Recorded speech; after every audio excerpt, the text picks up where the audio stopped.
Akhirnya dia cerita, kenapa kamu pingin pindah dulu ke SMA? Saya terbawa arus Ustaz sama teman-teman. Ustaz di SMA itu ternyata kemarin waktu saya belajar di kelas 10, ini ada kasus kisah Ustaz saya yang menyedihkan, yang pernah Ustaz disampaikan. Waktu ada guru PAI masuk, guru PAI-nya mau mengetes minggu depan. Kata guru PAI, anak-anak minggu depan akan dites hafalan surat Al-Ikhlas. Saya bengong, karena di pesantren Benak, Sanawiyah sudah sampai juz amamat dari diniyah sudah pada hafal, sudah ke Al-Baqarah, Ali Imran. Ini di SMA kelas 10, kata guru PAI-nya, minggu depan akan ditalar surat Al-Ikhlas. Hah? Al-Ikhlas?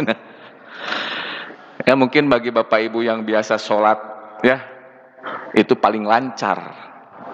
Karena paling sering dibaca. Ya sudah katanya dirinya, Al-Ikhlas matu cetek gitu ya, anak SD diniyah juga sudah pada hafal.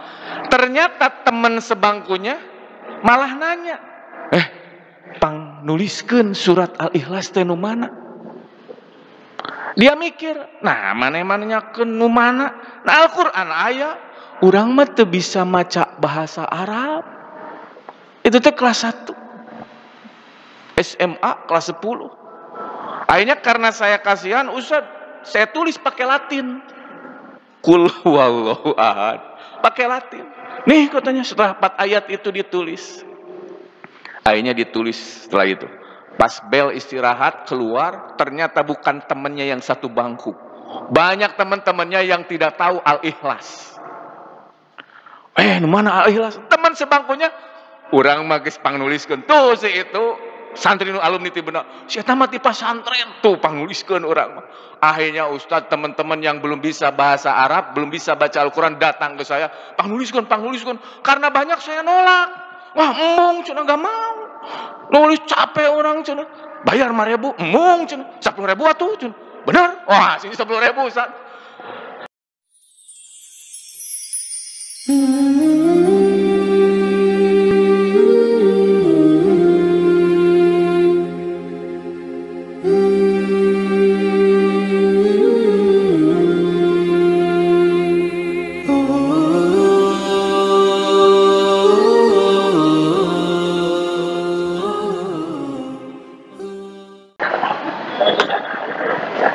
Alhamdulillahilladzi arsala rasulahu bil huda wa dinil haq liyudhhirahu ala dini kullihi wa kafa billahi syahida.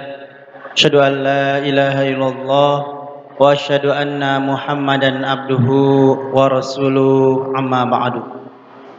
Puji dan syukur kita panjatkan kehadirat Allah Subhanahu wa taala, yang mana atas segala limpahan nikmat yang Allah berikan, kita masih diberi kesempatan untuk terus senantiasa berada di dalam jalan ketaatan.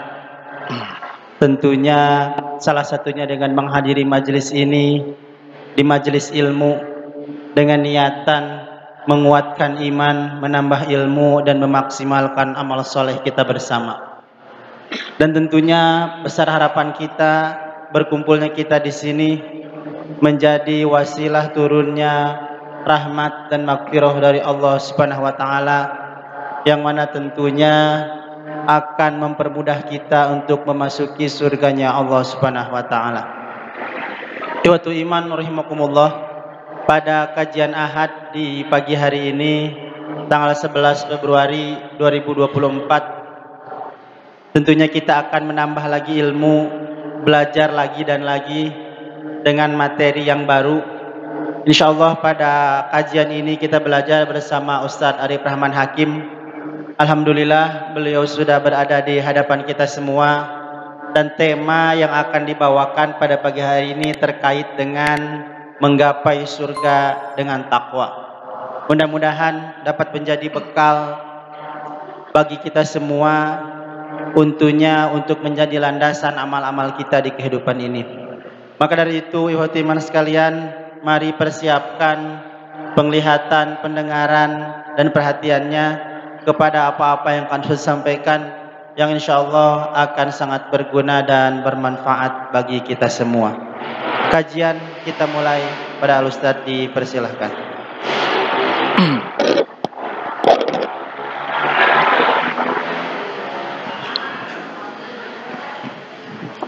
Innal hamdalillah nahmaduhu wa nasta'inuhu wa nastaghfiruh wa na'udzu billahi min sururi anfusina wa min sayyiati a'malina may yahdihillahu fala mudhillalah wa may yudlil fala hadiyalah. Asyhadu an la ilaha illallah wa asyhadu anna Muhammadan abduhu wa rasuluh. Qala Allah Ta'ala fil Qur'anil Karim, A'udzu billahi minasy syaithanir rajim. Ya ayyuhalladzina amanu taqullaha wal tanzur nafsum ma qaddamat ligad. Wattaqullaha innallaha khabirum bima ta'malun. Wa qala ta'ala a'udzu billahi minasy syaithanir rajim. Wasari'u ila magfiratin mir rabbikum wa jannatin arduhas samawati wal ard uiddat lil muttaqin. Asatidatil kiram, bapak-bapak, ibu-ibu, hadirin ikhwan fillah rahimakumullah.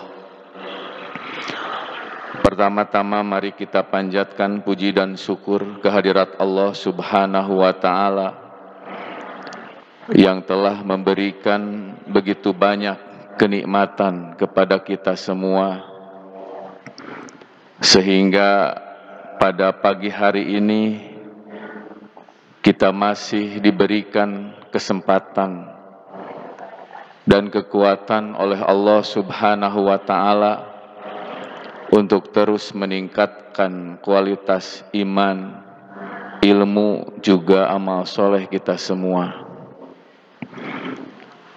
Apalagi kita sudah masuk hari ini pada bulan Sya'ban, di mana Rasulullah Shallallahu Alaihi Wasallam yatahaffadhu min hilali Sya'ban ma la yatahaffadhu min ghairihi. Rasulullah SAW itu sangat memberikan perhatian terhadap hilal bulan Sya'ban, sehingga Rasulullah SAW di dalam hadis Bukhari dan Muslim itu dinyatakan wa ma ra'aituhu aktsaru siyamu minhu fi Sya'ban. Saya tidak pernah melihat Rasulullah memperbanyak saum kecuali di bulan Sya'ban. Sehingga ini menjadi motivasi ketika menjelang datangnya bulan Ramadan, kita dibiasakan sebelum masuk Ramadan untuk membiasakan saum dengan saum sunnah, baik saum Daud ataupun saum Senin Kemis, atau ditambah dengan saum di pertengahan bulan. Tentu saja untuk menghadapi bulan Ramadan ini yang tinggal 1 bulan lagi, dan kemungkinan kalau melihat pengumuman dari Muhammadiyah itu 11 Maret, karena memang Muhammadiyah wujudul hilal, dianggap sudah ada hilal. Sementara pemerintah dan Persatuan Islam biasanya mengikuti ru'yatul hilal. Sehingga biasanya kemungkinan Sya'bannya kalau Muhammadiyah 29 hari, kalau pemerintah Persatuan Islam biasanya istikmal karena masih di bawah 3 derajat. Tapi insya Allah Lebaran Idul Fitrina sareng.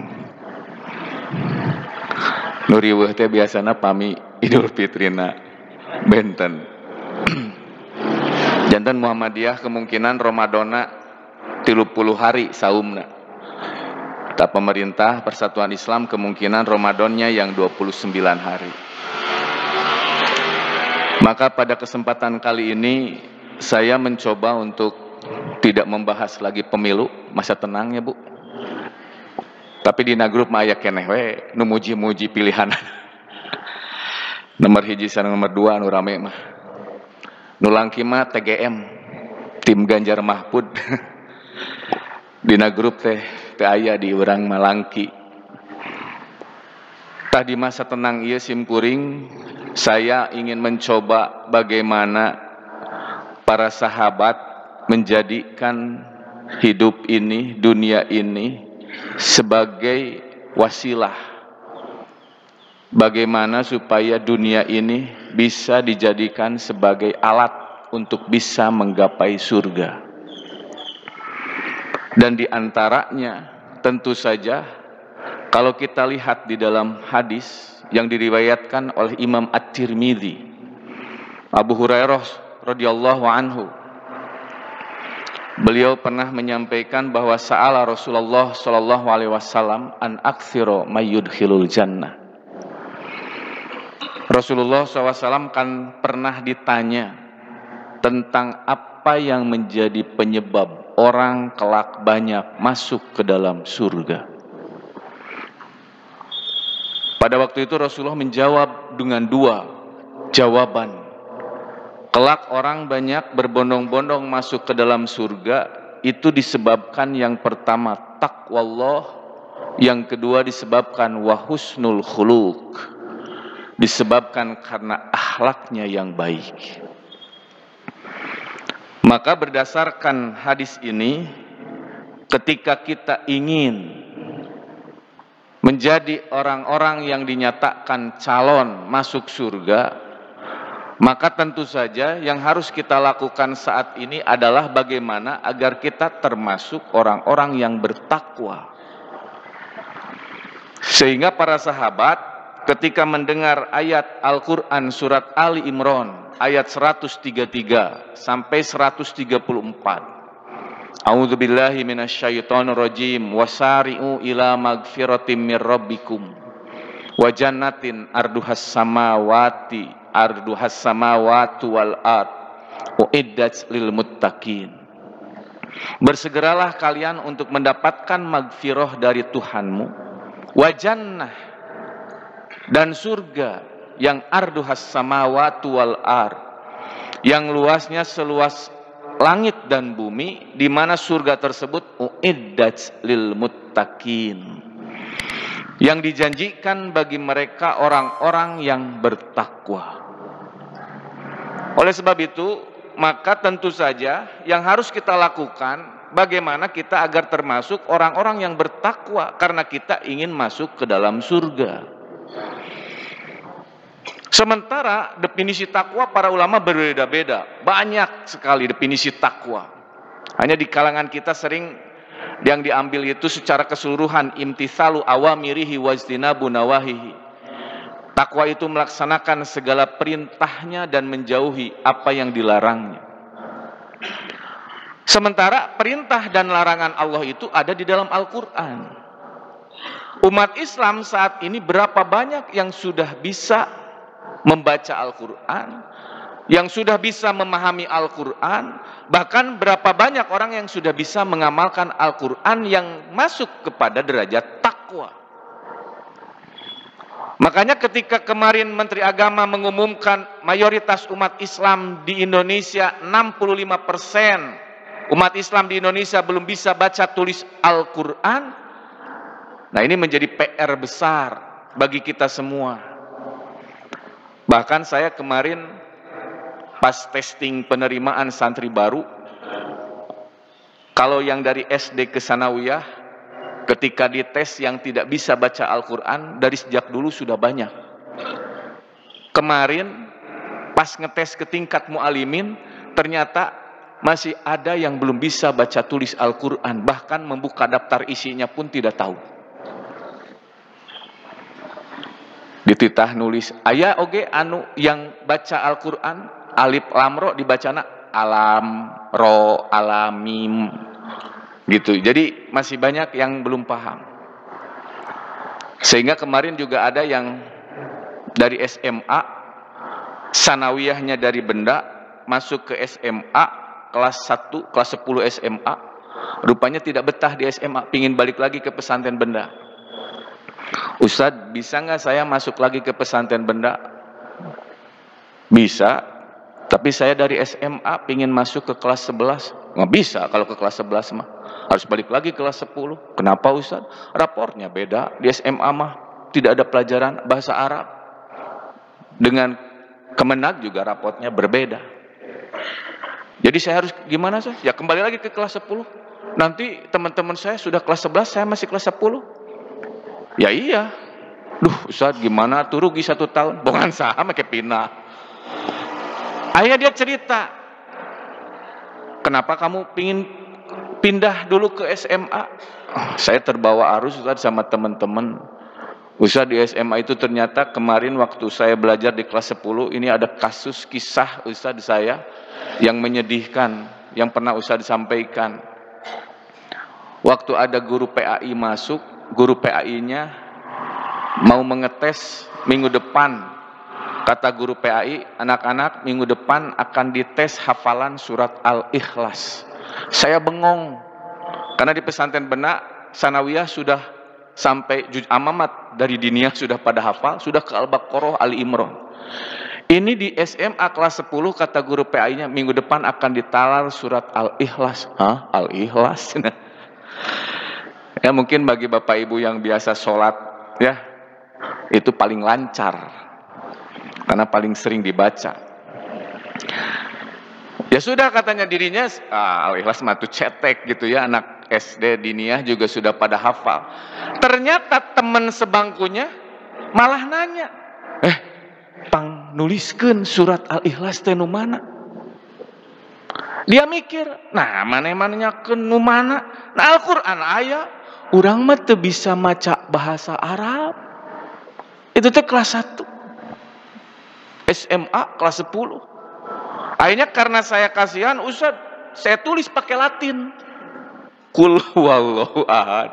Pakai Latin. Nih katanya setelah 4 ayat itu ditulis. Akhirnya ditulis setelah itu. Pas bel istirahat keluar, ternyata bukan temannya yang satu bangku. Banyak teman-temannya yang tidak tahu Al-Ikhlas. Mana Al-Ikhlas? Teman sebangkunya, urang mah geus pangnuliskeun tuh si itu santri nu alumni ti Benak. Si eta mah ti pasantren tuh pangnuliskeun urang mah. Akhirnya Ustadz, teman-teman yang belum bisa bahasa Arab, belum bisa baca Al-Quran datang ke saya, pangnuliskeun. Karena banyak saya nolak. Wah, embung cenah enggak mau. Nulis capek orang cenah. Bayar 5.000, embung cenah. 10.000 atuh cenah. Benar? Wah, sini 10.000 Ustaz. Banyak orang berapa orang? 10 orang sudah 100.000 katanya. Pangnuliskeun keluar. Padahal mun cerdas pinter makan punya temannya tinggal dipotokopi. Nah, karena saking takutnya mau ditalar surat Al-Ikhlas belum bisa, wah ditulis. Saya nulis Ustaz berapa belas orang, saya tulisin qul huwallahu ahad pakai Latin. Minggu depannya sudah pada hafal, walaupun hafalannya lewat Latin. Pas beres saya yang nawar, Bu, minggu depan nalar surat apa lagi? Teman-temannya pada gini. Jadi proyek cina lumayan, jadi cuan. Nah ini Bapak Ibu gambaran di kita bahwa bukan hanya anak-anak TK, SD, tapi SMA. Ternyata apa yang disampaikan oleh Menteri Agama benar adanya. 65% penduduk Indonesia yang mengaku diri sebagai Muslim belum bisa baca tulis Al-Quran. Sementara Rasulullah menyebutkan orang yang akan masuk ke surga itu penyebabnya adalah karena takwa kepada Allah. Bapak Ibu, bagaimana kita mau takwa kepada Allah kalau Al-Qur'annya saja belum bisa baca? Bapak Ibu saja yang sudah bisa baca Al-Qur'an, karena ngaca Al-Qur'an teh hararese. Bahkan ada yang baru bisa baca tilawah. Masih mending kalau sudah qara'a yaqra'u qira'ah. Karena dalam bahasa Arab, tala yatslu tilawah baca, qara'a yaqra'u qira'atan baca. Bahkan darosa yadrusu tadarus oge baca. Bedanya apa? Kalau tala yatslu tilawah maca hungkul, kalau qara'a yaqra'u baca dengan diterjemahkan, kalau tadarus mah mempelajari. Kenapa setelah ayat ini ada ayat ini? Kenapa setelah surat Ali Imran itu surat An-Nisa? Kenapa sebelum surat Ali Imran itu An-Nisa? Kenapa ayat ini turun? Sebabun nuzul, munasabah ayat itu dibahas, namanya tadarus. Nah, Rasulullah bulan Ramadan itu bukan tilawah, bukan qiraah, tapi payudarisuhul Qur'an. Makanya bulan Ramadan itu lebih banyak tadarus. Tadarus mah lebih memahami ayat-ayat Al-Quran. Kenapa? Ketika kita semakin paham mempelajari Al-Quran, mudah-mudahan bertambah keimanan dan ketakwaan. Makanya Bapak Ibu para sahabat, secara garis besar kalau saya lihat di dalam sejarah, bagaimana para sahabat menjadikan dunia ini wasilah untuk menggapai surga. Ada yang sahabat menggapai surganya satu dengan jabatan. Jadi jabatan itu dijadikan sebagai wasilah untuk bisa menggapai surga. Makanya dulu para sahabat ketika dipilih menjadi pemimpin, mereka menolak. Beda dengan sekarang, pahayang-hayang. Nepikeun urang nurek milih lagi bingung ieu teh sadapi loba teuing. Mentak muka kertasna teh panjang ieu mana? Mata kadang-kadang memilih teh lain nu deukeut tapi nu wawuh. Matak artis DPD oge nu meunang teh. Jadi Bapak Ibu, ketika saat ini banyak orang ingin menjadi pemimpin, ya. Kalau dulu para sahabat, para ulama dijadikan pemimpin itu nolak. Bahkan Imam Sufyan Ats-Tsauri itu sampai kabur, bahkan diancam oleh raja kalau tidak mau menjadi hakim, menjadi qadhi. Karena pada waktu itu jadi hakim, jadi qadhi itu honornya, gajinya lebih besar daripada seorang khalifah. Sampai kabur, sampai ke Yaman, Imam Sufyan Ats-Tsauri. Bahkan ada yang menyebutkan di dalam riwayat Imam Sufyan Ats-Tsauri, barang siapa yang menemukan Sufyan Ats-Tsauri akan mendapatkan hadiah 10.000 dirham. Jadi ini menunjukkan bahwa dulu itu mau diangkat jabatan jadi pemimpin itu tidak mau, menolak. Kenapa? Saking beratnya. Sampai Imam Sufyan Ats-Tsauri datang ke Yaman, di Yaman menjadi tukang kebun kurma. Setelah 3 bulan pemilik kurmanya datang, kemudian bertanya, "Ya Abdullah, adik kamu teh siapa namanya?" Karena disebut Abdullah jadi ingat katanya. Karena dia sedang dicari-cari oleh khalifah, takut dilaporkan. Maka menjawab, "Nama saya Abdullah." "Oh, dari mana?" "Saya dari Hijaz." Waktu itu terkenal dengan kurmanya. Akhirnya kemudian di Saudi, ya. Bagaimana kata pemilik kebun di Yaman itu bedanya kurma di Hijaz, di Mekah, di Madinah dengan kurma milik kebun saya? Kata Sufyan Ats-Tsauri yang sedang bersembunyi, yang mengaku dirinya sebagai Abdullah karena takut ditangkap, ya, maksudnya mah Abdullah teh hamba Allah gitu.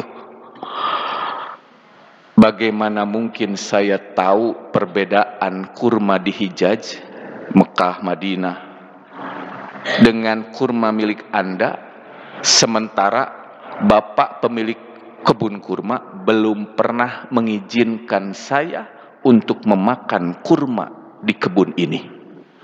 Cek nu boga kebun teh, "Kamu di sini sudah kerja 3 bulan, maknya teh pernah dahar hiji-hiji acan." Kan kurma mah Bapak Ibu itu akan berbuah ketika dinaikin oleh tukang kebun tersebut, karena kurma itu ketika keluar calon buahnya itu harus dikawinkan. Jadi kalau tidak dikawinkan tidak akan berbuah. Maruragan deui we.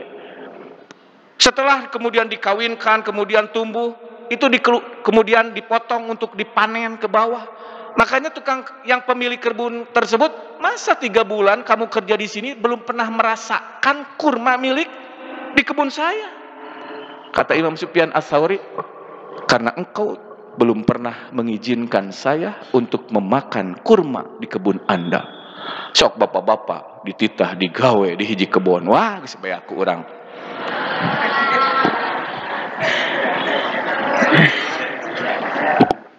Tukang ngebon, tukang sawah, nu marean oge kapanan bebeja kanu boga nama sekian kilo, geus dipotong kumanehna mah kaimahkeun heula sabaraha karung.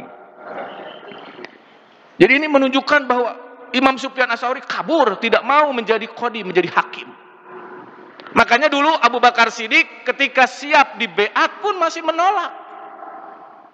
Waktu itu ketika orang Ansor sudah menyiapkan Sa'ad bin Ubadah untuk menjadi khalifah, orang Muhajirin sudah menyiapkan Abu Bakar Siddiq, saya sudah menyiapkan Umar dan Abu Ubaidah bin Jarrah untuk dijadikan khalifah. Cek Umar bin Khattab, saya apa di antara kalian yang berani maju melebihi daripada Abu Bakar Siddiq? Tidak ada yang berani. Karena Rasulullah SAW ketika menjelang meninggal sudah sakitnya istadda, sangat berat sakitnya itu. Rasulullah sampai pingsan 3 kali. Sampai ketika sadar nanya kepada Aisyah, Aisyah, orang-orang sudah sholat? Belum, wahai Rasulullah, mereka masih menunggumu. Akhirnya Rasulullah menyuruh, ambilkan aku air wudhu. Dicanak cai wudhu teh ku Aisyah. Rasulullah bade gugah tina tempat berbaringna, ternyata tekiateun bakat tingku tos repot teu damangna pingsan deui. Pas emut sadar, gugah ningalikeun Aisyah, orang-orang sudah sholat belum? Rasul masih menunggumu. Ambilkan aku air wudhu. Canak deui ku Aisyah teh cai wudhu teh kana ranjang Rasulullah. Rasulullah bade gugah tekiateun pingsan deui.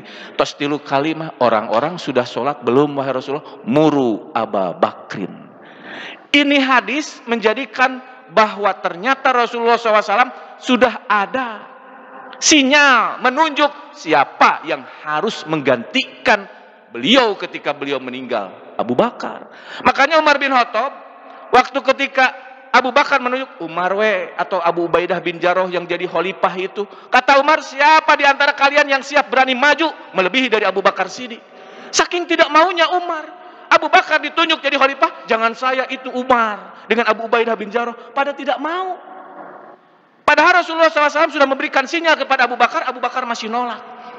Umar pun menolak. Kenapa? Bagaimana mungkin saya memimpin sebuah umat, sebuah masyarakat, ketika di dalam masyarakat umat tersebut masih ada yang bernama Abu Bakar Siddiq. Padahal Umar bin Khattab disebutkan di dalam Kitabul Iman di dalam hadis Sahih Bukhari oleh Rasulullah SAW, bainama ana naimun, ketika saya sedang tidur, ra'aitun nas, saya pernah melihat orang-orang yu'raduna alayya, mereka menghampiri kepadaku, walahim kumusun, dan mereka menggunakan gamis, hanya gamisnya beda-beda, minha ma yablughu thudiya wa minha ma duna dzalika. Gamisnya itu ada yang pas dada, ada yang kurang dari itu, ada yang lebih pendek, ada yang lebih panjang. Wa uridu alayya Umar bin Khattab. Kemudian tiba-tiba datang Umar bin Khattab, wa alaihi qamisun, dan Umar juga menggunakan gamis, ya jurruhu, tapi Umar bin Khattab mah gamisnya panjang sampai menyeret tanah. Qalu, para sahabat bertanya, pama awal tadzalika ya Rasulullah? Naon maksud mimpi eta teh wahai Rasulullah? Ad-din, yang dimaksud gamis dipakai oleh orang-orang dalam mimpi Rasulullah adalah agama, keimanan. Keimanan manusia itu berbeda-beda, ada yang tinggi, ada yang kurang. Cuma yang paling panjang gamisnya Umar bin Khattab, berarti sahabat yang paling tinggi keimanannya adalah Umar bin Khattab. Ketika Umar bin Khattab ditunjuk oleh Abu Bakar Siddiq, Umar yang pantas jadi khalifah, Umar mundur. Jadi pada dulu mah para sahabat ketika dipilih jadi pemimpin itu pada mundur. Kenapa? Berat menjadi pemimpin itu. Makanya kenapa Abi Dzar di dalam hadis ketika orang lain, sahabat yang lain dijadikan pemimpin, Abi Dzar malah meminta kepada Rasulullah, ya Rasulullah, ala tastakmiluni, wahai Rasulullah, kenapa engkau tidak menjadikan aku pemimpin? Sajian mah dijadikan gubernur, wali kota, bupati. Kenapa saya tidak dijadikan pemimpin? Jawaban Rasulullah apa? Ya Abu Dzar, innaka dhaifun. Abi Dzar, kan kamu malemah. Di sini menunjukkan Bapak Ibu berdasarkan hadis, kalau kita mau memilih pemimpin jangan yang lemah. Ulah nu lemah dina fisikna, ada guys kolot mah Bapak Ibu kapanan kampanye ge capek atuh. Lemah dalam segi fisiknya, kan ayeuna oge ka mana wakil teh ari kolot teuing mah. Ini menunjukkan jangan yang lemah baik itu fisiknya ataupun lemah dalam segi pengetahuan. Ketika ditanya programnya, bagaimana tentang ini, bagaimana, ketika tidak mampu menyelesaikan persoalan bangsa yang begitu besar, lemah dalam segi pengetahuan, jangan dipilih. Kenapa? Rasulullah sudah menyebutkan, innaka dhaif, nu lemah mah tong hayang jadi pamimpin. Wa innaha amanatun, dan kepemimpinan itu adalah amanah. Wa innaha khizyun wa nadamatun, dan kepemimpinan itu merupakan khizyun, akan menjadi sebuah kehinaan, wa nadamatun, dan akan menjadi penyesalan yaumal kiamah, pada hari kiamat. Makanya yang jadi presiden, menteri, gubernur, wali kota, bupati, camat, lurah, RW, RT, hari kiamat termasuk orang-orang yang akan paling hina dan paling menyesal. Kunaon tuh make harayang, Ustaz, kalau begitu umat Islam tidak akan ada yang mau jadi pemimpin. Kalau hadisnya sampai sana, saya yakin umat Islam pada tidak mau jadi pemimpin. Makanya Rasulullah menyebutkan illa man akhadhaha bihaqqiha, kecuali dia menjadi pemimpin karena haknya didorong oleh masyarakat, didorong oleh umat. Kamu harus jadi presiden, kamu harus jadi presiden. Bukan kemudian saya yang harus jadi presiden.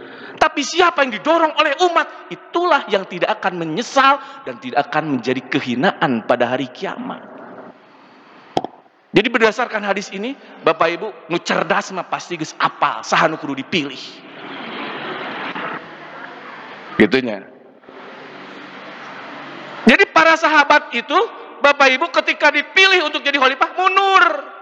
Kenapa? Takut menjadi sebuah kehinaan dan menyesal pada hari kiamat. Matak malunur.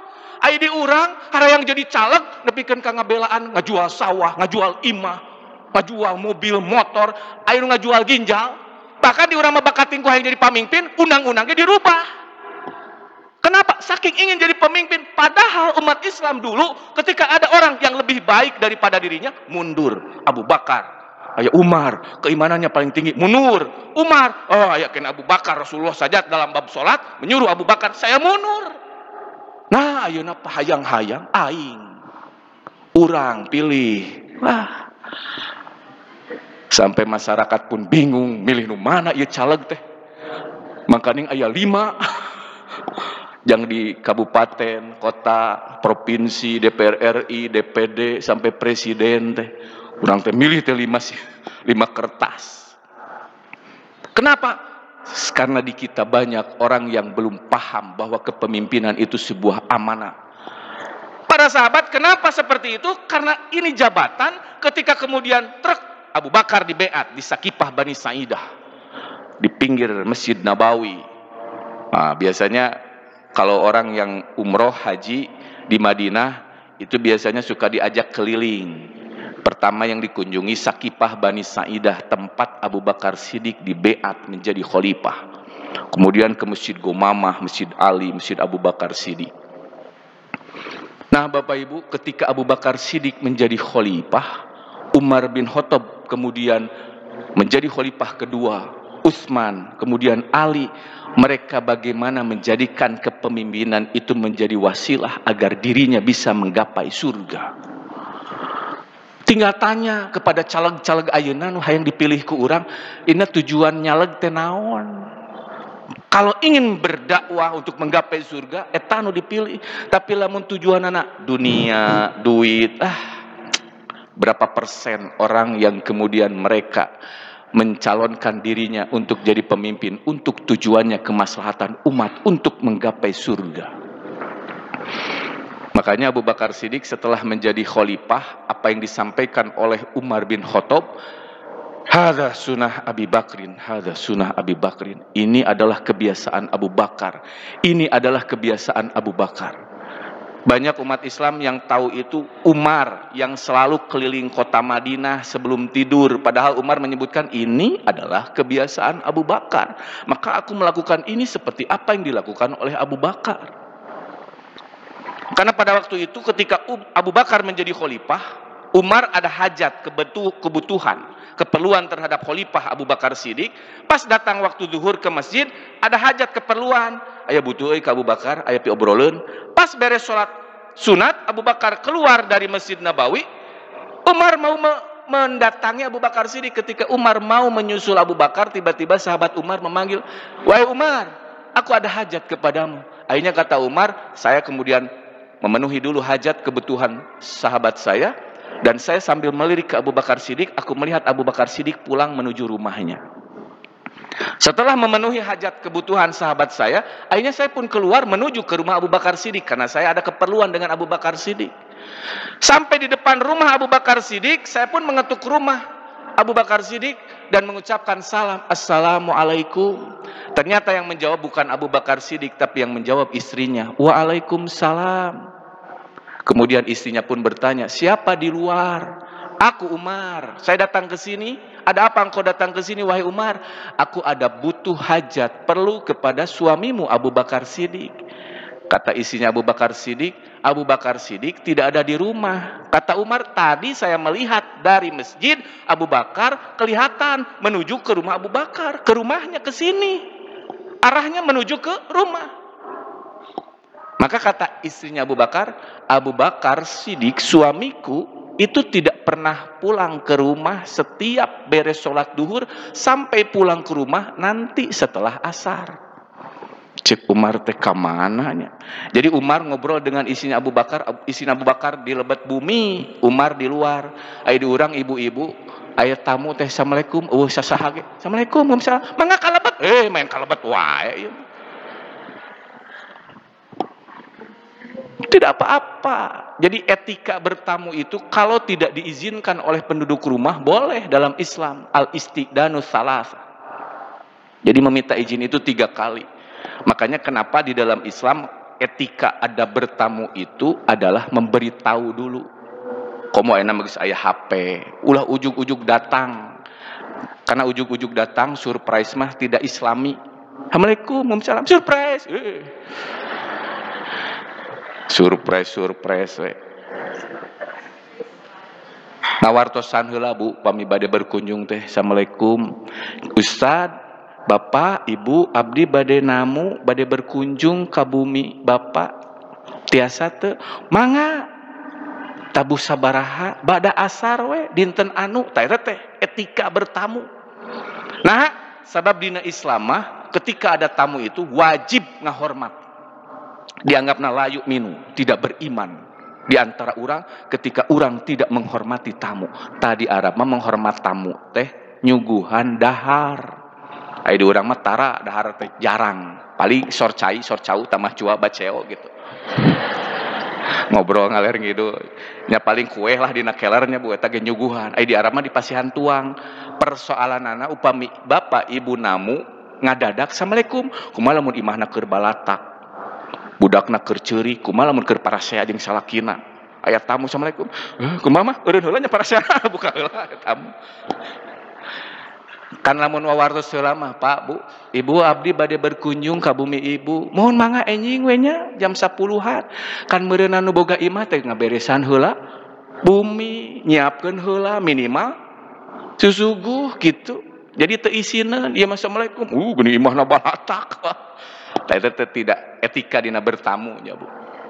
Akhirnya Umar bin Khattab pas nguping ti istrina Abu Bakar mah tara balik kecuali setelah asar. Maka Umar berpikir, nah kamananya Abu Bakar unggal tos lohor tara balik ka imahna. Panasaran Umar teh balik deui we ka imah. Ti lohor ka asar ka masjid Abu Bakar ngimaman da khalifah. Umar teh papanggih jeung Abu Bakar tapi hajatna teu ditepikeun. Engke we datang waktu maghrib papanggih jeung Abu Bakar tadi tepikeun isya subuh nepikeun ka akhirna datang isukna poe isukna lohor. Pas lohor Abu Bakar Siddiq keluar, Umar langsung nguntit. Kemana Abu Bakar Siddiq cing dituturkeun cek istrina tara balik ka imah. Dituturkeun ku Umar bari susulumputan. Akhirnya setelah sampai di depan rumahnya Abu Bakar Siddiq, cenah tara balik geuning ka imahna. Ternyata benar Abu Bakar Siddiq ke depan rumahnya. Setelah di depan pintu rumahnya, Abu Bakar Siddiq kata Umar, lihat kiri, lihat kanan, bisi aya nu ningalikeun. Umar teh nyumput ngintip. Cenah geuning teu asup. Ternyata Abu Bakar tidak masuk ke rumahnya. Belok dari rumahnya kemudian lurus maju jalan menuju ke ujung kota Madinah. Kamana cenah dituturkeun ku Umar teh diikutin sampai akhirnya Abu Bakar Siddiq menemukan rumah sudah tua gubuk gitunya gubuk tua. Terus Abu Bakar Siddiq masuk ke rumah tersebut. Ternyata Abu Bakar Siddiq masuk ke rumah tersebut. Imah sahanya. Umar bertanya-tanya. Akhirnya Umar mendekati rumah tersebut. Setelah sekian lama Abu Bakar di rumah tersebut, akhirnya Abu Bakar keluar. Setelah sekian lama, akhirnya Umar penasaran. lihat heula, ningali heula ka Abu Bakar Siddiq. Sekiranya Abu Bakar Siddiq tos moal mungkin balik deui ka imah eta, tos teu katingali, nemeh Umar bin Khattab panasaran, teras diketok pintu rumah nu dilebetan ku Abu Bakar Siddiq. Assalamualaikum. Ternyata nu ngalerna seorang wanita. Waalaikumsalam. Cek Umar, geuning istri cenah. Wah, mun ayeuna mah geus curiga ya. Saha cenah di luar? Saya Umar. Ada apa? Boleh tidak saya masuk? Silahkan. Mangga we lebet cenah da teu dikunci pantona ge. Akhirna Umar muka panto tersebut, pas dibuka panto tersebut dilebetna aya nini-nini geus kolot. Nya ini mah geus kolot.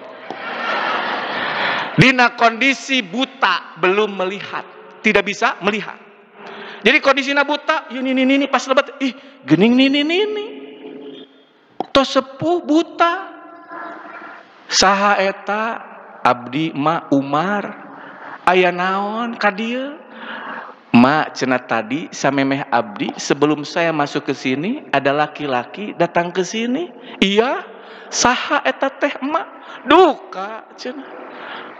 Ma teu terang? Henteu cenah. Naon ma nu dilakukeun ku pameget eta ka dieu? Eta teh si bapa eta ungartos lohor ke rumah saya dan dia membersihkan rumah milik emak, kemudian dia mencuci pakaian milik emak dan menyiapkan pakaian untuk diganti oleh emak hari ini, kemudian laki-laki tersebut memasak masakan untuk emak. Setelah itu dia beres di rumah, keluar pergi meninggalkan emak. Cek Umar bin Khattab langsung meneteskan air mata. Ya Allah, Abu Bakar Siddiq nulungan nini nu buta wae nepikeun ka emung aya nu nyahoeun. Urang mah kapan rek sedekah kudu dipoto selfie. Jam 3 samemeh salat teh kana grup WA heula, waktunya tahajud. Deudeuh batur teh arapaleun tahajud. Cik atuh Pak Bu, lamun mah salat wajib gitunya bapak-bapak tiap ka masjid batur arapaleun, aya atulah hiji we amalan teh kebiasaan urang nu batur ulah apaleun. Minimal eta jadi bekal. Mudah-mudahan teu termasuk ria, sum'ah. Da sabab hese ngajaga tina ria jeung sum'ah teh. Teh nunjukkeun Abu Bakar Siddiq melakukan amal ibadah tidak ingin diketahui oleh orang-orang. Ieu mah aya nu keur ngabangun masjid, rek nurutan Abu Bakar Siddiq, pokona mah moal beja-beja transfer we, teu kirim we 10 juta. Pas beres masjid diumumkan ku DKM teh, alhamdulillah pasukuran masjid teh. Masjid ini sudah selesai, alhamdulillah. Terima kasih kepada Pak Haji ini yang telah menyumbang ini dari Bu Haji ini, dari ini disebutkan. Pas keluar manehna teh teg setan teh ngagoda. Aduh ngaran aing teh disebut. Padahal tadi teh hayang jiga Abu Bakar. Pas keluar ka DKM teh ngaharewas, saleresna mah ti payun transfer 10 juta teh eta teh ti abdi. Tah. Setan mengagodana teh nepikeun ka kadinya. Matak nu tadina urang ikhlas bisa berubah leungit gara-gara diomongkeun, dibicarakan. Abu Bakar Siddiq kalaulah pada waktu itu tidak diikuti oleh Umar bin Khattab, kita semua tidak ada yang tahu apa yang dilakukan oleh Abu Bakar Siddiq. Dan mungkin masih banyak lagi amalan Abu Bakar Siddiq yang tidak tersampaikan kepada kita. Apa saja yang dilakukan oleh seorang khalifah. Kenapa? Karena pada waktu itu jabatan dijadikan sebagai wasilah untuk bisa mendapatkan surga. Makanya Umar bin Khattab ketika jadi khalifah pun, ini adalah kebiasaan Abu Bakar, ini adalah kebiasaan Abu Bakar Siddiq. Sehingga ketika terjadi badai pasir, karena di Saudi itu kadang-kadang ada hujan badai, pasir ngebul gitu.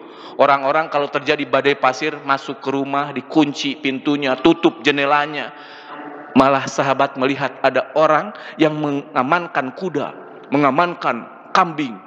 Kemudian sahabat tersebut penasaran, saha eta cenah bapak-bapak batur mah arasup ka imah ieu kadon nguruskeun kuda.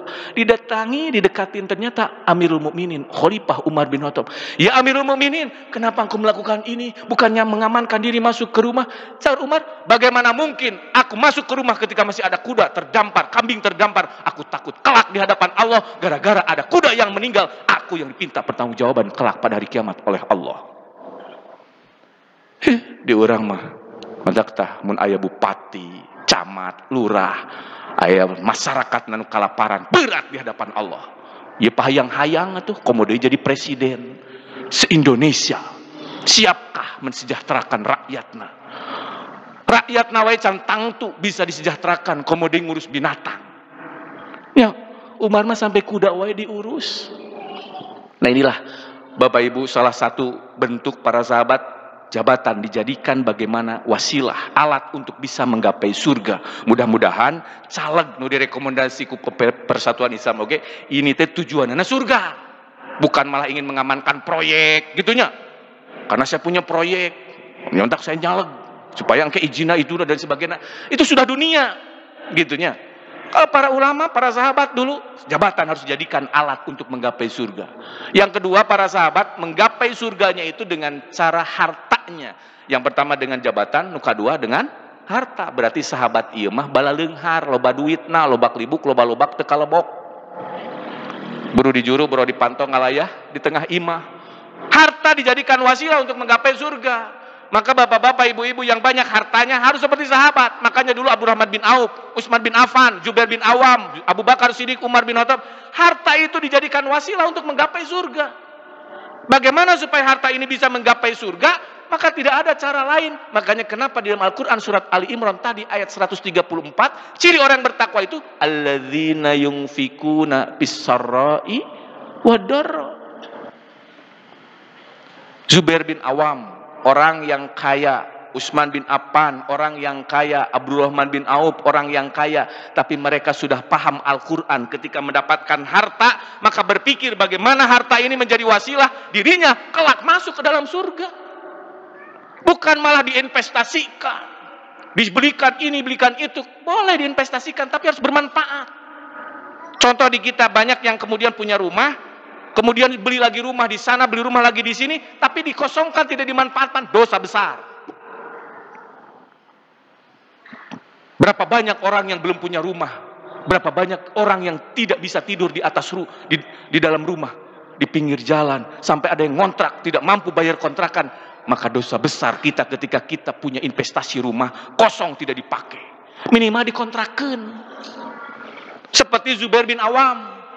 Zubair bin Awam ketika menjelang meninggal, ajalnya mau datang waktu mau perang Jamal. Dalam riwayat memanggil anaknya yang bernama Abdullah. Abdullah kadieu, aya naon bapak? Poe ieu perasaan bapak teu ngareunah sabab rek perang. Walaupun Zubair bin Awam sering perang, tapi hari itu merasa perasaannya tidak enak. Bapak teh asa teu ngareunah rarasaan poe ayeuna mah jigana bapak poe ayeuna rek maot. Duh, nu soleh mah geus apal rek maot teh. Teras kumaha gitu bapak? Tah ieu nyana buku catatan. Sabab dina Islam mah diparentahkeun ya ayyuhalladzina amanu idza tadayantum bidain faktubu. Lamun saling hutang menghutangi harus ditulis. Nah, mata seueur bapak ibu di urang nu poho kana hutang. Da teu ditulis. Nu inget wae hese eta teh mayarna mah. Teu cara keur nginyeumna. Tah bapak ibu, Zubair bin Awam memperlihatkan buku catatan hutangnya. Ini anakku, tah Abdullah hutang bapak teh sakieu. Ternyata pas dibuka hutang Zubair bin Awam 2.200.000. Ngan teu aya penjelasan. Naha dirham, naha dinar. Ngan lamun dinar beunghar pisan. Sabab sadinar teh hampir 4 gram emas, logam mulia. Ayeuna logam mulia sagramna wae hampir 1 juta lebih. Lamun sadinar 4 jutaan, ieu 2 juta. 2 juta dinar. Tapi teh penjelasan. Ngan lamun dinar berarti Zubair bin Awam teh hutangna loba, gitu nya. Pertanyaanna teh kunaon Zubair bin Awam teh cenah beunghar tapi loba utangna. Ternyata bapak ibu kapungkur mah ketika masyarakat umat boga duit beda jeung ayeuna. Bapak ibu ketika punya penghasilan uang banyak disimpenna tara di bumi. Di mana? Di bank. Ai baheula aya bank? Teu aya, paling aya bank toyib. Maka pada waktu itu ketika punya orang-orang harta banyak dititipkannya lain ka bank dacan aya. Di mana tuh? Di orang-orang yang jujur. Termasuk diantaranya adalah Zubair bin Awam. Makanya Rasulullah Nabi Muhammad SAW itu ketika sebelum hijrah dari Mekah ke Madinah, rumahnya sudah dikelilingi oleh orang kafir mau dibunuh, kemudian digantikan oleh Sayyidina Ali bin Abi Thalib. Itu ada percakapan antara Nabi Muhammad dengan Sayyidina Ali, di antaranya, Ali, ini ada harta milik si fulan, nanti berikan. Ini ada harta milik si fulan, berikan. Ini harta milik si fulan, ini harta milik si fulan, ini milik si fulan, berikan nanti ya. Iya. Nah, sabab harita, walaupun Nabi Muhammad dibenci oleh penduduk Mekah, dibenci oleh kafir Quraisy, tapi orang kafir, orang Mekah nitip duit mah ke Nabi Muhammad. Liciknya. Jadi ongko keheul ke Nabi Muhammad teh, tapi nitip duit mah kan Nabi Muhammad kunaon? Nya. Matak Nabi Muhammad sebelum hijrah amanat wasiat Ali pasti kenannya ieu. Tah Zubair bin Awam itu sahabat yang jujur, maka menjadi tempat penyimpanan uang. Hanya Zubair bin Awam setiap ada yang menyimpan nitip uang ke dirinya tidak dijadikan sebagai barang titipan. Karena ketika dijadikan barang titipan, Bu, misalkan ibu teh menjadi bendahara di sebuah kampung, ibu nitip artos 1 juta kangge engke Ramadan meser acuk engal. Pak, nitip uangnya 10 juta, nanti saya ambil tahun depan. Kalau dititipin, Ustadz nitip artosnya ya 10 juta, saya simpen. Kalau dititipin, itu tidak boleh dipakai. Maka Zubair bin Awam, Zubair nitip uang ya 1000 dirham, nanti saya ambil tahun depan bulan Ramadan. Boleh, tapi aku tidak mau dijadikan sebagai titipan. Bagaimana kalau aku jadikan ini sebagai hutangku kepadamu? Toswa ditamut. Zubair nitipnya 1000 dirham. Jangan, jadikan saja ini sebagai hutangku kepadamu. Ku abdi wa ima ditamut.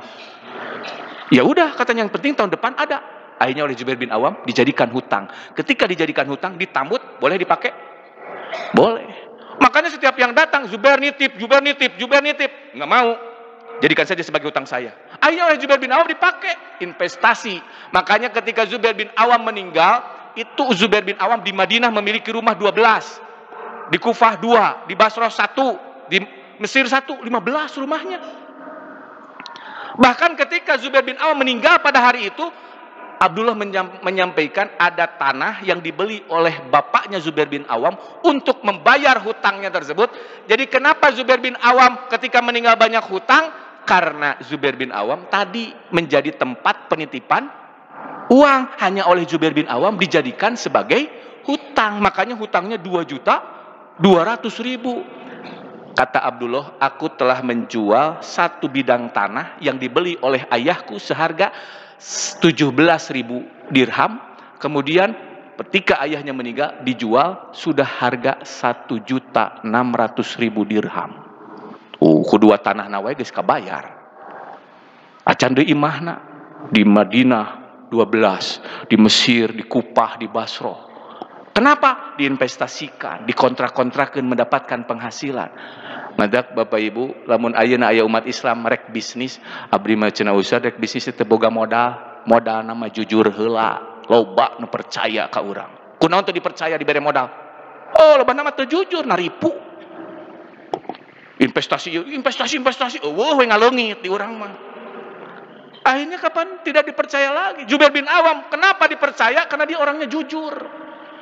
Sehingga setelah itu Abdullah kemudian mengumumkan, sampai Abdullah anaknya Zubair bin Awam mengumumkan siapa nama ini yang punya uang di ayahku. Sampai 4 tahun dah bayaran hutang. Sampai ahli waris nada datang ke Abdullah. Abdullah, mana cenah warisan hak abdi keheula cenah can dilunasan. Karena Bapak Ibu membagi waris itu memang harus disegerakan. Kecuali harus ada dulu yang dilakukan. Pertama untuk kebutuhan si mayit, dipotong heula, keur penguburan, keur meuli kain kapan, dan lain sebagainya, muruhan, dan lain sebagainya.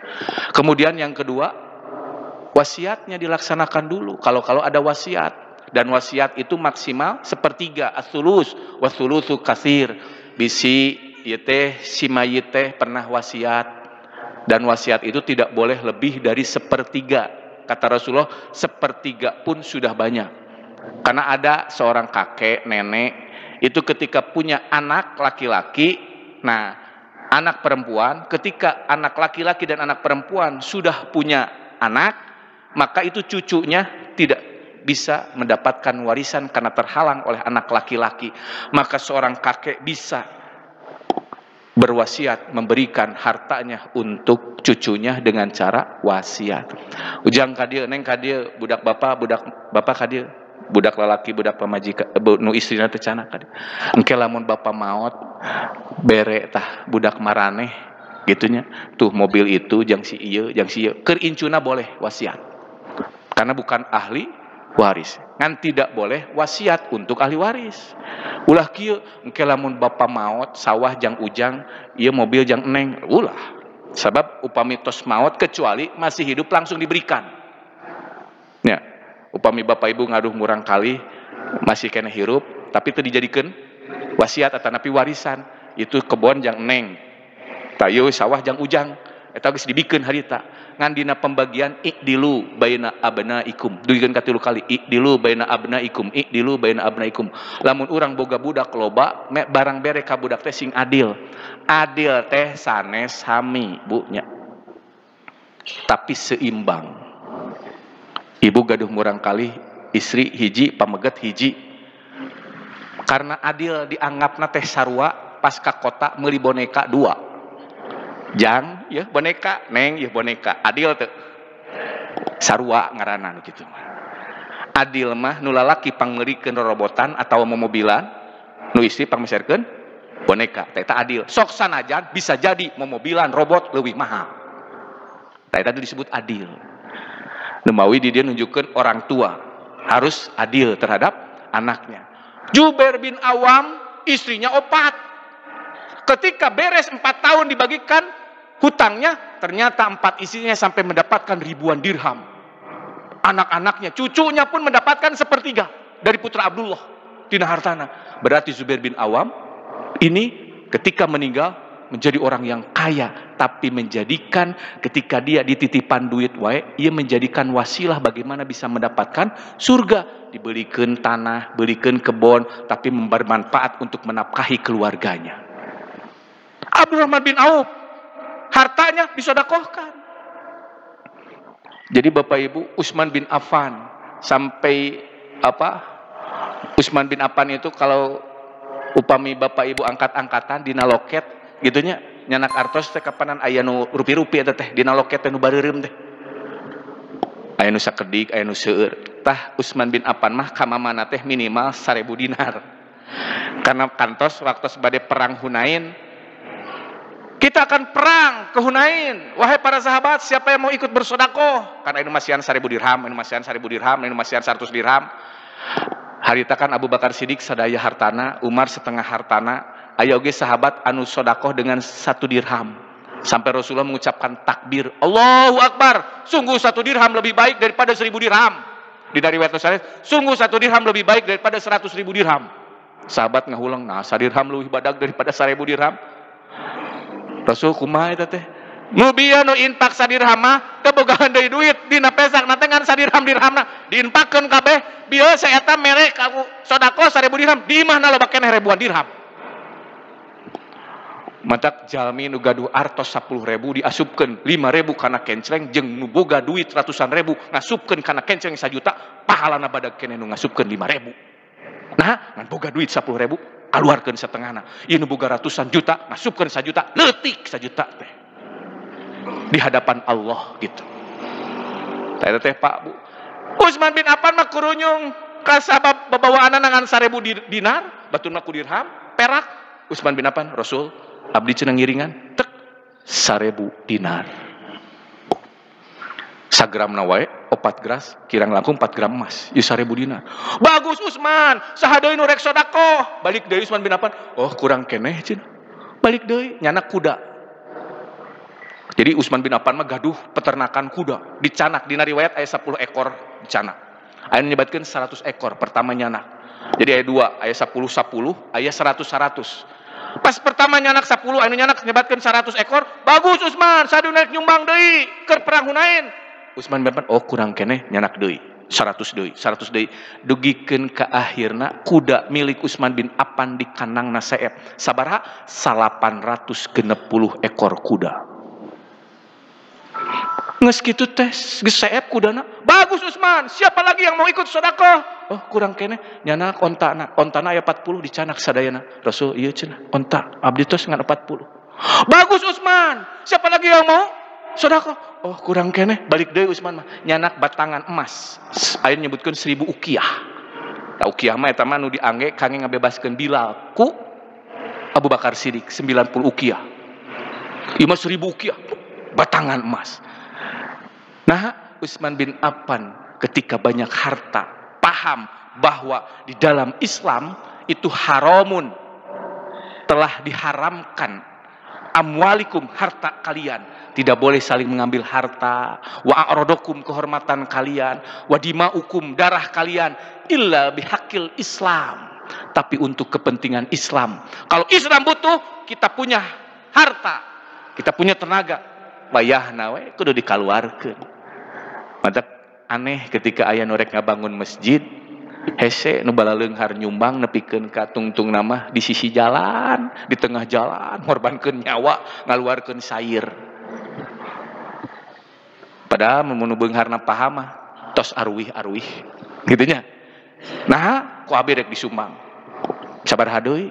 Aya kinten 250 juta. Oh, loba keneh geuning. Oh, barasok arek kajaralan deui. Ikut teu pararuguh itu nu beunghar teh. Sugan teh nyarek ngabereskeun masjid. Pas apaleun badag keneh mah. Sok aja karalan deui we. Jadi orang mah Bapak Ibu kadang-kadang harta dititipin oleh Allah kepada kita itu kadang-kadang susah untuk dijadikan wasilah untuk menggapai surga.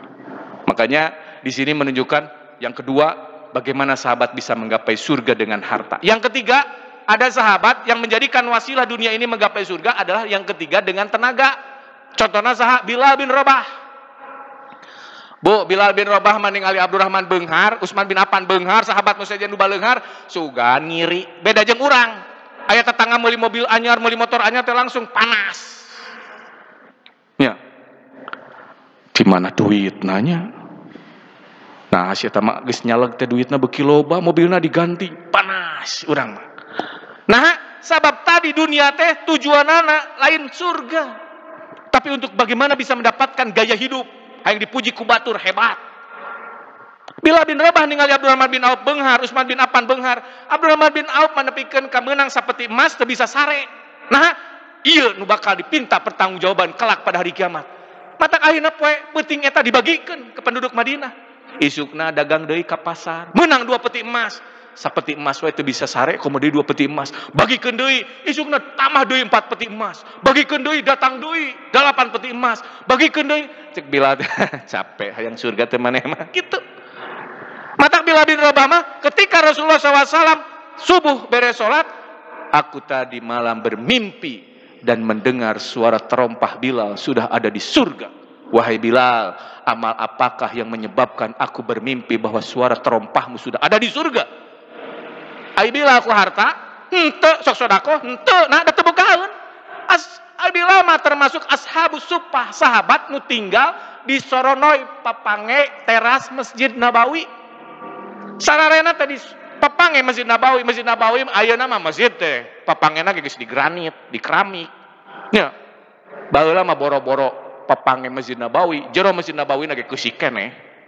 Bilal mah sarena teh di papange masjid we. Rasul keluar milu nuturkeun Bilal ka ditu ka dieu. Rasul dahar milu dahar, Rasul lapar milu lapar Bilal mah. Tapi kunaon terompahna aya di surga. Bilal mah setiap datang subuh ngomong azan, Allahu Akbar, Allahu Akbar. Datang lohor azan, datang asar azan. Nah Bilal mah setiap batal wudu tuluy salat 2 rakaat, tu disebat dikenal dengan syukrul wudu ku para ulama. Jadi cek Bilal, Rasulullah tidak ada amalan yang paling aku cintai dan aku harapkan ini akan menjadi wasilah aku kelak masuk ke dalam surga kecuali setiap aku batal, aku berwudu, kemudian aku sholat 2 rakaat. Itulah yang ada di dalam hadis. Jadi Bilal ke surga ku harta sanes kunaon tanaga. Ieu mah bapak-bapak beunghar henteu, boga jabatan henteu ka masjid hese ari hayang ka surga. Kumaha ieu teh? Ngaca cek Allah teh beuneuran. Ya. Bilal bin Rabah teu boga harta tara sedekah, tapi kunaon bisa dinyatakeun asup surga? Enggak, datang waktu salat ka masjid azan, teu rese hayang ka surga teh. Ini menunjukkan gambaran, Pak. Ada yang sahabat ketika kemudian Rasulullah mau perang ku tanaga nawe abdi siaplah perang mah, hayu.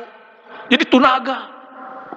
Tak orang lamun aya keur ngabangun masjid, keur ngabangun pasantren, gotong royong minimal urang teu nyumbang ku harta, ku semen, ku besi, nya urang teh ku tanaga atuh.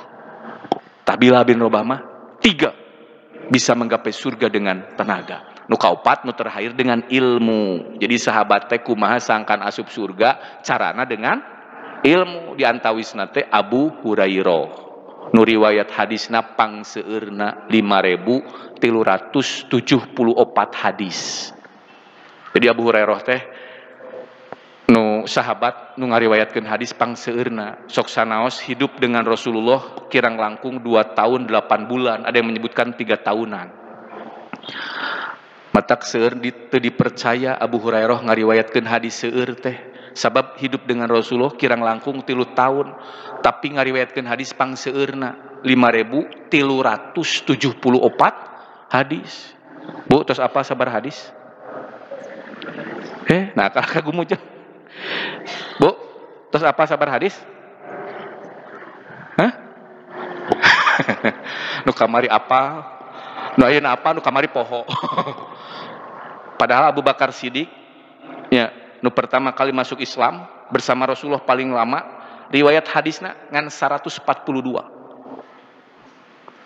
Upami Bapak Ibu hoyong nyetang hadis-hadis para sahabat tiasa dibaca dietang dina kitab kamus hadis. Sim kuring kamus hadis teh seueur kumargi cara mencari hadis teh aya 7 cara. Walaupun ada yang menyebutkan 8 cara dengan cara maktabah samilah lewat laptop komputer.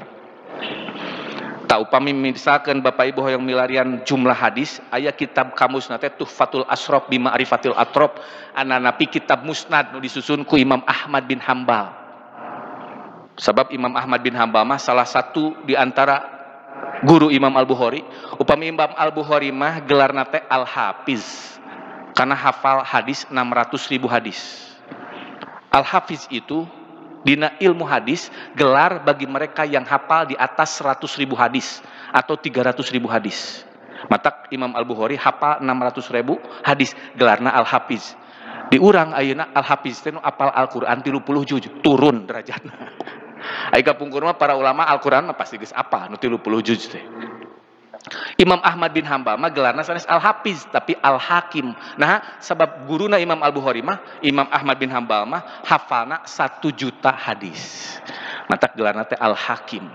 Tata teh dirinya disusun jumlah hadis teh berdasarkan rawi a'la. Abu Bakar, Umar gitu. Umar wae ngan 537 hadis. Utsman bin Affan ngan 140 genep hadis. Ali bin Abi Thalib mung sekitar 586 hadis. Jadi mau dihijikeun paling teu sampai 2000, hanya sekitar 1400-an. Sementara Abu Hurairah hidup dengan Rasulullah 3 tahun tapi riwayat hadisnya sampai 5.374 hadis. Saur Abu Hurairah, dan seandainya tidak turun di dalam Al-Qur'an surat Al-Baqarah 2 ayat, maka kuring moal nepikeun ilmu ti Rasulullah ka maraneh cenah keur soranganeun we. Ngan turun cenah Al-Qur'an, dina Al-Qur'an Allah berfirman, a'udzubillahi minasyaitonirrajim, innalladzina yaktumuna ma anzalna minal bayyinati wal huda min ba'di ma bayyanahu lin-nasi fil kitab ulaika yal'anhumullahu wa yal'anhumul la'inun. Innalladzina yaktumuna, sesungguhnya orang-orang yang menyembunyikan ma anzalna minal bayyinat, apa yang telah Allah turunkan dari penjelasan, dari hidayah, ilmu ti Allah, ulaika yal'anhumullah, mereka akan dilaknat oleh Allah. Tah cek Abu Hurairah turun cenah ayat eta sieun matak ditepikeun we. Jeung nu ditepikeun ge eta ngan satengahna cenah dari ilmu saya ti Rasulullah. Nah cenah sieun dilaknat ku Allah, seandainya aku sampaikan seluruh ilmuku setengahna wae 5.374. Lamun sadayana berarti 10 ribuan. Lamun mah ku kuring dibikeun kabeh ilmu ti Rasulullah ka maraneh lakotok tuh. Pasti kuring bakal dipenggal, pasti kuring bakal dibunuh. Nah, sabab ayah Bapak para sahabat wae teu apaleun hadis eta ti Rasulullah. Contohna tentang hadis salat jenazah. Saur Abu Hurairah Rasulullah sallallahu alaihi wasallam kantos sasauran, manittaba janazatal muslimin, sing saha nu mengikuti jenazah muslim, wa kana ma'ahu, kemudian kita terus bersama dia, wa yusolli, kemudian kita salat alaihi terhadap jenazah tersebut, hatta yaprogo min dafniha, nepikeun ka beres nguburkeun anak, maka fa innahu yarji'u, ketika dia pulang ke imahna, ke rumahnya masing-masing, bikirotoin min ajrin, akan mendapatkan pahala 2 kirot. Setiap satu kirot mislu Uhud. Tapi sing saha jalmi cek Abu Hurairah teh, Rasulullah pernah menyampaikan kalau ada orang yang sholat alaiha summa yarji, kemudian pulang qabla antud pana, sebelum dikuburkan, teu milu ngurebkeun ieu mah salat hungkul, maka fa innahu yarji'u bi qiratin, dia ketika pulang hanya mendapatkan 1 qirot. Aya sahabat Umar, ketika Umar jadi khalifah, Rasulullah sudah meninggal, Abu Bakar sudah meninggal, Umar jadi khalifah. Ada sahabat Umar, tadi saur Abu Hurairah pami salat mayit tuluy nguburkeun menang 2 qirot, lamun salat hungkul menang 1 qirot. Leres teu kakarak cenah urang ngadengkeun hadis eta. Cing tanyakeun ka Aisyah, bener teu? Sahabat Umar sumping ka Aisyah. Aisyah, abdi dipiwarang ku Amirul Mukminin Umar kangge naroskeun hadis Abu Hurairah ieu, kumaha? Sodaqo Abu Hurairah. Saur Aisyah, bener Abu Hurairah. Balik deui sahabat Umar ka Umar. Umar, saur siti Aisyah, sodaqo Abu Hurairah. Leresna Abu Hurairah. Ah, maneh mah bisi salah. Aing nanyakeun sorangan. Ini Umar sorangan ka Aisyah. Aisyah, betulkah apa yang disampaikan oleh Abu Hurairah? Sodako Abu Hurairah, benar Abu Hurairah. Pertanyaan anak, kunaon Abu Hurairah make riwayat hadisna? Paling seueur hiji, karena Abu Hurairah mulazamah, selalu menyertai Rasul kemanapun pergi. Nu kadua, Abu Hurairah mah didoakeun diaminan ku Rasulullah. Hadisna ti Sa'ad, aya sahabat Sa'ad sumping ka Sa'ad. Sa'ad, saya mau menanyakan tentang satu hadis. Cek Sa'ad, lamun maneh rek nanyakeun hadis tong kakuring. Cek Sa'ad, ka mana tuh? Tuh ka Abu Hurairah. Cek sahabat Sa'ad, nah make kudu ka Abu Hurairah. Karena dulu saya dengan sahabatku dan Abu Hurairah sedang di Masjid Nabawi, kami sedang berdoa. Pakharaja Rasulullah SAW, tiba-tiba Rasulullah SAW keluar ti bumina telah selebet ke Masjid Nabawi. Kemudian kami menghentikan doa kami. Cek Rasulullah teh, kunaon make areureun ngadoa teh? Sok cenah ngadaroa, nanti akan aku aminkan. Akhirnya cek Sa'ad, aku pun berdoa dengan sesuai dengan apa yang aku inginkan kepada Allah. Ya Allah, diaminan ku Rasulullah. Aku minta ini, minta itu, minta itu. Wah, Bapak Ibu, namun sajaman jeung Rasulullah dipiwarang ngadoa sigana teh. Wah, segala dipenta. Saat kayak gitu, ya Allah, ya Allah, ya Allah. Setelah beres, amin. Dan kata Sa'ad, setelah itu semua doaku dikabulkan. Giliran kedua, sahabatku berdoa lagi lebih panjang daripada saya. Kata Rasulullah, amin. Giliran yang ketiga, Abu Hurairah. Abu Hurairah mengadoa nate pinter cerdas. Mata kusim kuring diamalkeun. Abu Hurairah mengadoa anak, Allahumma inni as'aluka mislama so'ala sahabi. Ya Allah, aku meminta seperti apa yang diminta oleh 2 sahabatku. Ponok tapi loba. Sabab nu didoakeun ku Sa'ad jeung babaturana beunang kabeh ku Abu Hurairah. Madak sim kuring pami ka Masjidil Haram kitu, ya Allah, nyuhunkeun sapertos nu disuhunkeun ku sadaya jemaah di Masjidil Haram. Wah, geus beres. Ngadaroa mah kan biasa nanti nya. Nu sarae hungkul. Di ujungna Abu Hurairah nyebatkan wa ini as'aluka ilman la yunsa, dan aku meminta ilmu yang tidak pernah lupa. Cek Rasulullah, amin. Cek Sa'ad ngupingkeun Abu Hurairah didoakeun meminta ilmu yang tidak pernah lupa. Cek Sa'ad, dan saya dengan sahabatku mendatangi Rasulullah, mendekati Rasul. Rasul, doakan kami juga dong agar memiliki ilmu la yunsa, agar memiliki ilmu yang tidak pernah lupa. Cek Rasulullah, qad sabaqakuma Abu Hurairah, maneh duaan geus kapiheulaan ku Abu Hurairah. Matak cek Sa'ad maneh nanyakeun hadis tong ka urang, babari poho urang mah tuh cenah Abu Hurairah jung. Nah, didoakeun ku Rasulullah. Mudah-mudahan naon kusim kuring didugikeun aya hikmah sareng manfaatna sehingga ngajantenkeun motivasi kangge urang sadayana kumaha sangkan dunia ini menjadi wasilah bisa untuk menggapai surga. Kantun Bapak Ibu milih urang menggapai surgana rek ku jabatan, rek ku harta, rek ku tanaga, atanapi bade ku ilmu. Sehingga Abu Hurairah ketika dia menjadi guru, ilmunya sampai kepada umat Islam. Abu Hurairah sudah tidak ada. Umat Islam mempelajari ilmu lewat hadisnya, maka pahalanya akan mengalir terus kepada Abu Hurairah. Sehingga mudah-mudahan bagi para guru, asatid yang mengajar di pesantren, di sekolah, inilah yang diharapkan bagaimana supaya ilmu kita bermanfaat. Aku qouli hadza wastaghfirullah li wa lakum wa lakum minkum. Rabbana la tuzigh qulubana ba'da iz hadaitana wa hab lana min ladunka rahmah innaka antal wahhab. Rabbana hab lana min azwajina wa dzurriyyatina qurrata a'yun waj'alna lil muttaqina imama. Rabbana atina fid dunya hasanah wa fil akhirati hasanah wa qina azabannar. Wassalamualaikum warahmatullahi wabarakatuh.